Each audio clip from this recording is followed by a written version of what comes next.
Ito ang presyong pangmasa, hindi pang turista. Yung mga 60 cents lang. Huwag yung mga 2 euro. Ito, yung may free taste pa. Oh, likat eh. Baka magalit sila.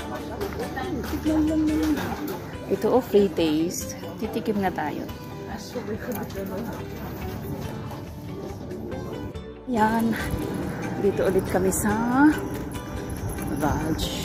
Sa Tingan pala.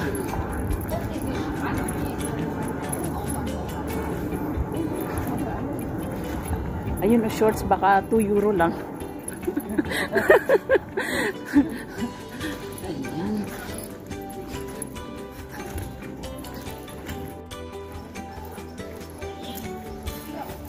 Ano pa na dito kanan tayo? Pag kumakita ang kanan. Oo. Sa dulo, yun na yun.